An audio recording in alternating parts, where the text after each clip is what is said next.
Welcome to the Unstoppable Pursuit podcast, where we're pushing the limits in business, life, and health. And today it's episode 32, and we're talking about the 10 things, the 10 habits that most successful entrepreneurs do. I'm Brian Benson, and next to me, well, he once ate so many carrots his skin turned orange, Mike Stull. He wrote a book called Dominate Your Day, and he's going to dominate your day right now. Check out his website, michaelstull.com. You can get it for $19.95. Now, I chose this particular reading because I think this is something that we need to hear too, okay? There are times when we all feel a lack of patience. We get frustrated that things are not happening on the timeline that we want them to, whether personal or business. The thing that you need to remember, and that Brian and I need to remember, is that there is certain timing to everything, both big and small. If things aren't happening right now, that's okay. Take a step back to survey the situation and make better use of your quote-unquote downtime. Maybe you are being prepped for something big on the horizon, which I truly believe that, for not only those that are listening and watching, but Brian and I. Maybe you need to look at things from a different angle or point of view. Just know right now is happening because it's supposed to, and that's worth reading again. Just know right now is happening because it's supposed to. Live in the moment, keep your head up. It's not a matter of if, it's a matter of when. The great things on the horizon are coming your way. I like this one because I think you and I probably lose our patience at times too. And I like that it says, just know right now it's happening because it's supposed to. It's part of the unstoppable pursuit. Yeah, it's part of the process, and you got to trust the process, you know? We need to start taking our own advice. Yeah, we do. Yeah, we do. Mike wrote that book. Of course you like it. You wrote it. Yeah, all right. I forgot I wrote that, but it's a good reminder that I did. It's awesome. We do. And I think there's a lot of people out there that need to take their own advice at a lot of times, because we tend to, it tends to be a lot easier to say than do. So, right. Hey, yep. Also, this episode, before we really dive in, this episode is sponsored by healthydads.com. Check out healthydads.com. I am a dad, and I love the fact that this website helps you become healthier as a dad. It has tons of recipes, tons of health tips, and it's very easy. And it's not the why you're doing it. It's here's how you have a 5-minute workout. Here's how you drink more water during your day. It's just very easy, very simple. Check it out. You're gonna love it. All right, thanks, Healthy Dads. Appreciate it. Thank you very much for the sponsorship. We love you. All right, let's get into this. The 10 things, the 10 habits that most successful entrepreneurs do. All right, number 1 is create a morning routine. I think a routine is obviously important no matter what it is in your life. I think that in order to be successful, whether it's in athletics or business or health, you have to have a routine. You have to, we don't probably talk about health as much as we should. I thought about that, on this segment. We tend to focus on the business and life portion, but for health, I mean, the routine of getting to the gym, no matter what time it is, in the morning or at night, whenever it fits your schedule, that's obviously important to getting into amazing shape. Now, the point with the creating a routine thing that I think is worth mentioning is, as important as it is to have the routine, it's important not to get stuck in the rut of that. So for the health and wellness example, I would say it's important to go to the gym and get in the routine of going to the gym. However, it is not good to go to the gym and do the same thing every single time. You never increase the resistance, you never switch up the workout, add variety, challenge yourself, take yourself out of your comfort zone. That's where creating a routine can backfire on you. So I think it's worth noting that it's important to have a routine. I think anyone that's super successful or have accomplished things in their life, I think that they would say you need a routine, but you also need to be willing to be flexible and to be able to adapt the routine. Dude, and I love that you said that, because I think it does go into the business and life part. Say I believe the whole thing is having that overarching routine. Yes, you do this in the morning, you do this, you go to the gym, having the routine to go to the gym. But even like if your routine calls for some personal time, maybe you get in the routine of having that personal time as meditation at your house. Well, then maybe that personal time changes, and then it's, hey, I'll take a walk on the beach, or hey, I'll do this, or I'll listen to different music if that's part of your routine. So have a routine, but be okay with the changes within it, and because things are going to happen. And I think changing it up, not, you're still doing the same thing, you're still doing that personal time, but things just change a little bit. it's only going to help you grow and learn and become better. Like, so mentally and physically, it works both ways. So thanks for sharing. That's why you're on this podcast, and you teach us about health. I do bring something to the table every once in a while. All right, number 2, keep your mornings for your toughest projects. For me personally, and I just, for this one, I was sort of up and down on, because I think people work better at different times. Yeah. I don't want to say, hey, put your toughest projects in the morning if you're a better afternoon worker. Yeah. But from my experience personally, I really do love to hustle my ass off with harder projects first thing in the morning, because I'm kind of like the most alert, I'm ready to go. And then I can take the rest of my day to just kind of pick and choose the things that I want to do. So I try to grind it out early, and then I have the rest of the afternoon to choose, okay, I can work on this or get on my priority list. But that would be the only thing I would really say on that. Yeah, I'm a morning person as far as work goes. I wouldn't say I'm a morning person as far as talk, but I do my best work probably between 7 in the morning and 12 noon. Now again, like you said, not everyone's like that. So I guess my change with this would be keep that time of the day stored away for your toughest projects. You know what I mean? Like you said, if you crush it between 1 and 4, then make sure you block that time frame out so that you are doing your most important work at that time that absolutely needs to get done. So I wouldn't necessarily say just keep your mornings for the toughest projects. Find what time frame works for you. Some people are like night owls, and they'll crush it from like 9 p.m. to like 1 in the morning. Right. I don't care. That's fine. I mean, I truly don't think that anyone's crushing it 8 hours a day. No. The only person I think probably does that, who do you think? Gary Vee. Gary Vee. Yeah, Gary Vaynerchuk is the only person on planet Earth that legitimately does work like 16 hours in a row. Like for me, honestly, I can't work 8 hours in a row. Like I crush it in like 3 to 4 hour time frames. That's what works best for me. You know what? Tough projects. You wrote a book. When was your best time for working? Oh my God. Mike almost wiped out. Mike's on the floor. Honestly, super early in the morning. Actually, I was getting to Starbucks about 6:30 in the morning, and I would write until about 11:30 in the morning. Straight through, dude.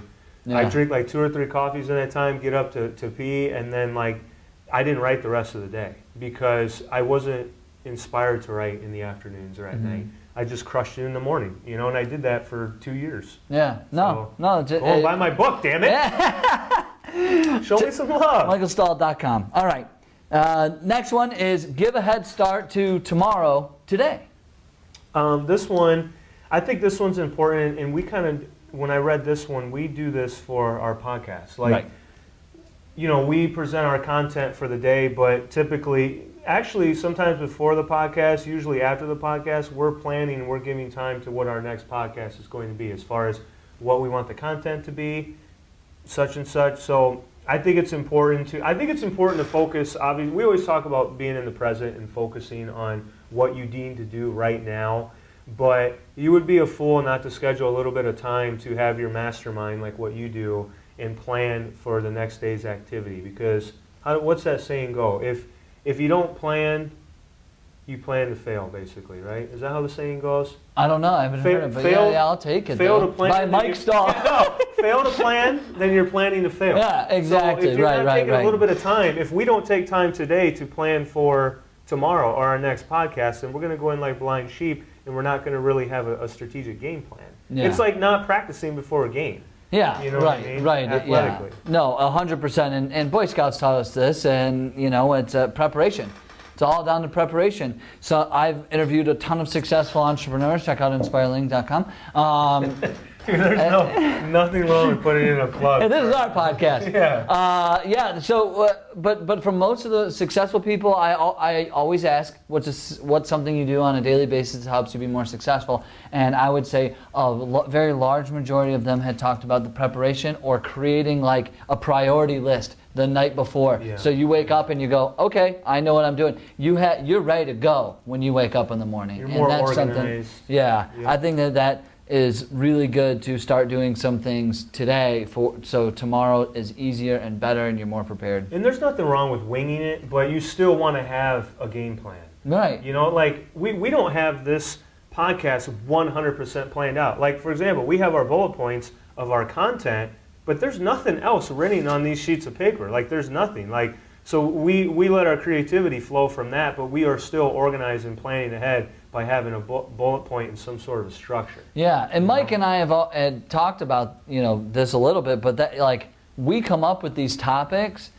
Almost like right immediately after the podcast, or like a couple days before, so we actually do prepare and read and learn and invest. So we sit on it for like a whole week essentially, which allows us to kind of think of things that we want to talk about and whatnot, and that's what it takes, is kind of let it marinate a little bit so that we can bring some creativity to the table. Yeah, I 100% agree. All right, number 4. This is a no-brainer. Working out and meditation. Yeah, I mean, there's a million types of meditation. Transcendental, I think it's called transcendental meditation. I actually just saw like a Facebook post on this, but like so many like Hollywood amazing people. Well, I saw Ellen talking about it. I saw Jerry Seinfeld. I saw like all these people talking about it. So it's called TM. I think it's called Transcendental Meditation. I'm not even sure if I'm saying that correctly, but check that out. But and Mike will be able to shed more light on this. You got to have some kind of workout. You need to do something that is continuing to, this is 2 things for me. This is helping your physical health, and then it's also helping your mental health. And you need to do both. So you stay sane, so you don't deal with anxiety and burnout and depression. And those are all real things as an entrepreneur. If many of you are entrepreneurs, or even if you're in a very high-stress job, you need to have an outlet, and that to me is the outlet. I was going to say is the outlet. Everyone needs to have an outlet, and I don't care. And I tell people, I don't care what it is. It could be paddleboarding. It could be like boxing. It could be meditation, yoga. You could go and get a deep tissue massage, where you're relaxing and recovering. I mean, it does not matter. You could ride your bike. I could think of a million different things that you move your body that could be an awesome outlet. And it doesn't matter if you want to do it on your lunch break. Just find time. Like, again, I'll reference Gary Vaynerchuk. He even let his health go by the wayside, which is why he invested in a personal trainer full-time that travels all over the world with him, because he has to get his workout in every single morning real early before he starts the day. And he realized the importance of that. Now, everyone can't afford a personal trainer, but it highlights the point of having some sort of an outlet so that you can be healthy to be successful, okay? You don't want to be super successful and you got a shitty slate of health, and then you're not even able to enjoy that level of success, 100%, brother. I love it. Actually, I just listened to our last podcast because I like to critique ourselves, and I just realized I say 100% so much. I got to stop that. All right. That's so funny. It's really... You're on board 100%, yeah. Right? I mean, you agree 60% of the time. It works every time. You exactly agree right. with me 100% of the time. Oh, man. It's out of control. That's what blood brothers do, bro. You agree with me all the time. Well, I'm not going to disagree with a health professional, somebody who's dedicated their lives to that. I'm going to give this one to you. I'm going to read this one because you already called yourself out on it and said you need to do it. Number 5 is schedule time for revenue-generating activities, because the truth is, people, in order for a business to survive, you got to make money. It's that simple. If you ain't making money, not generating revenue, you don't got a business. You are a full-time volunteer. Congratulations. So I'm going to hand the mic off to Brian on this one. I think what's so important is, and we just said it, if you aren't making revenue, you don't have a business. So you might as well sign up for your 501c3 and take donations.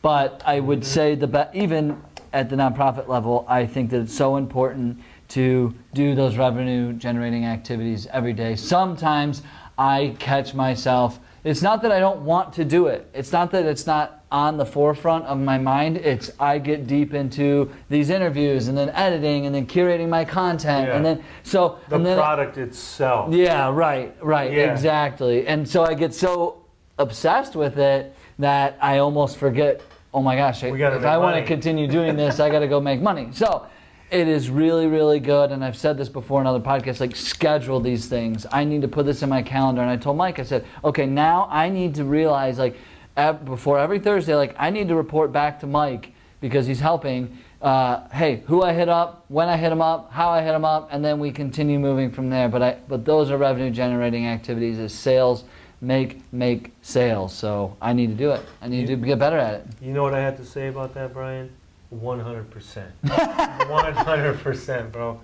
Love it. I listened to us on the two speed, and oh my gosh, I'm like, yeah, 100%, yeah, 100%, 100%. I'm like, oh my God, I gotta stop. That's so funny. It's out of control. Right. You got anything there? Nope. Awesome, awesome. All right, the next one is to measure, right? Measure the measure and track the track progress. Now I'll speak from a health and wellness perspective on this. Yeah. That, I mean, I could speak on business too, but you have to have some sort of measurement of progress so that you're not like a hamster in a cage running on the spinning wheel, and you're just spinning your wheels. So for health and wellness, like, going into the gym or whatnot, for me personally, I am either trying to get more reps, decrease my rest time. I am trying to lift heavier. If I use 60-pound dumbbells this time, I want to try 65, and then I want to get 70, 75, and I want to keep measuring my progress so that I keep taking, even if they're baby steps, I don't want to stay the same. And from an entrepreneurship standpoint, like, I am very turned off by complacency. You do not want to be complacent. Like, it's okay to appreciate where you're at and be thankful for what you have, but what's your measuring tool to make sure that you are progressing, to make more money, okay, to be better in business? Because again, we have to have revenue. So, I think the measuring tool for everyone's probably going to be different, but I'm just speaking in health and wellness terms because I'm always striving to push myself in the gym. Maybe you wear a Fitbit and you want to burn more calories. That's very black and white on measuring progress. Well, but it correlates, Mike, everything that you just talked about. That correlates if you were just to replace, health and wellness or in the gym to in the boardroom. You should always be measuring your results because you need to know where you're going and that you're making progress. I mean, if you are in any business situation, people want to know you're making progress, and you yourself need to know you're making progress. Otherwise, well, you're just going to be mediocre and you're not going to go anywhere. Like, so I'm thinking I like agree. InspireLink. Like, you have 5 InspireLinks in 5 universities. Okay, the measurement is, no, within the next 3 months, we want to be in 10 universities. Right. That's black and white. We're increasing the number of universities that the business is in. Yeah, you just have to measure. And this, I mentioned this in one of the last podcasts, but it's amateurs don't keep score, professionals keep score. That's the difference between amateurs and pros. The pros keep score, and you have to keep score and measure. So, I love it. Ryan from $1 Million Listing New York would say, expansion always in all ways. Yeah. And that's true. But it is true. I mean, Michael Jordan, he always kept score. Oh, yeah. know? Oh, my God. If you listen to Magic Johnson, if you listen to Larry Bird, if you listen to Michael Jordan, they will tell you, I bet you any money, and They don't know how many times they've won against each other. Exactly. And lost, probably. 100%. Oh, they do. Oh, there it is. But that was a natural 100% though. You got really into it. But it's true though. But they do. They probably know so their record funny. against their enemies. Oh, they know how many points they've scored. They know how many free throws they hit. They know all that against each other, and it's hilarious. So if you're not keeping track, you are an amateur. Yeah. Okay. Number 7, encourage them to provide solutions, not problems. So yes, encourage your team to provide solutions, not problems, and that's very, very important. But in any organization, you always need to be looking at opportunities and solving problems. And so it's always looking for how can you fix something, how can you make something more streamlined. But there's a certain way you have to look at things, It's getting people to look outside the box, and the biggest thing to help provide solutions is questioning. Yeah. Why is it this way? Why are we doing this way in our company? Why? Oh, is there a better way to create this? Is there a better way to do this? And I'm telling you, I'll give the example of Elon Musk. Is this guy's not an astronaut? This guy didn't, go to space. He doesn't know anything about physics and all that stuff. But guess what? He put a spaceship in outer space, but from the standpoint that he was looking for better solutions by asking great questions. Yeah, and I think that is the key. Effective leadership involves the person in charge asking questions to their team and really trying to find the solution. Someone playing devil's advocate, there's nothing wrong with asking questions. Eventually when InspireLink gets to a point where there's tons of employees, I can bet you that we would be in an office setting like this with a bunch of smart people around, probably smarter than us maybe. It better be. Yeah, or we're in the wrong room. Yeah. And we're saying, what can we do to be better? Mm-hmm. You know, and that's when the mastermind brainstorm starts. So Yeah, totally agree, man. I was about to say 100%, but I didn't. All right, so funny. Now we're all self-conscious. I'm self-conscious now. That is too funny. All right, the next one is refresh yourself with quality family time. We're both getting better at this. Now, for you, you recently having a baby, this is forcing you to do this. Mm-hmm. Because now you have someone that is completely dependent upon you. So I think it's a good thing having a child, because it's going to force you to have probably a better work-life balance. You know, I'm not there yet because I don't have any kids or anything like that, but I am understanding the importance the more we go on of being able to be in the moment with my family wherever I'm at. You know, but from an entrepreneur standpoint, it is hard to turn off that switch. As you know, talk to any entrepreneur, and they will say that their mind is constantly going. Like right now, I'm renting a condo, and I was talking to my landlord yesterday, and he's been self-employed his entire life. He said the same thing to me. He's like, yeah, you know, I've been like painting and doing like construction my entire life, but since he owned his business, he goes, well, you know how it is, Mike. He goes, I can't shut it off. And we didn't talk about that beforehand. He just said that. And I thought, I do know what that means. Like, we talk about that all the time. It's hard to shut it off, but you do get better at it as time goes on when you realize that, again, like your effective work hours, crush it so that there's times where you truly can take a break and unwind a little bit. Yeah, you know? and that's been difficult for me. Even when you have, you know, a kid and things, I'm on my phone, I'm emailing, I'm texting Mike. Yeah, exactly. So like when I'm unwinding, like I'm like, oh, finally, you know, and then I get like 70 text messages blasting through from Brian. You know, I'm like, damn, dude. I know, it gets bad. There goes my balance. I know, and I do the same thing to you too. I know, and something that I've been trying to do, and I've talked to my wife about this, is I've had to put the phone like on the other side of the room. I mean, just disconnect. Which is what I told you I was trying to disconnect. I know. So, and Mike tells me a while ago, one time I was texting him for like 2 days and I was getting very like minimal responses. So I asked him, I was like, oh, what's up? You know, oh, well, I'm really trying to work-life balance. Like last night and the night before, it's just like, I'm just like, Mike Stull. I'm like spamming his text. I look at my phone, like 15 messages. I'm like, man, this guy just totally went off script here. So. Like yeah, I said, I'm a work in progress. Yeah, but I think I need help. Help me. Put your technology away. You do need to recharge the batteries, and you do need to spend time with your loved ones because they're the ones there at the end of the day. Your business, you know, no matter what happens, it happens. You know, that's the end of it. Some things are out of your control, but the one thing that you have, you know, always will have is the people supporting you, and that's your family and friends. And I think it's important for you to make an effort. Love you, Mom. Love you, Dad. Yeah, love you guys. Love everybody so much. We just, all right. Number 9, is it me? Segregate each day for separate business activity. This kind of goes with, I would say number 2 kind of somewhat. Yeah, sort of prioritizing things. So, yeah, I mean, and I know there's a lot of side hustlers that listen to our podcast, and so, you know, but just understand, to me, just understand what you're working on, when you're working on it, and if it's effective or if it's priority or if it's not. Just understand that, you know, hey, I need to take time to work on this for a while. Okay, that's good. Now I need to spend time on this for a while. So just make sure that you're not spending so much time on activities that may not be benefiting you in the long run. That's, I guess, what that sort of means to me, is like just have different things for different times of the day. 100%, bro. 100%. Oh, I'm on board with that, man.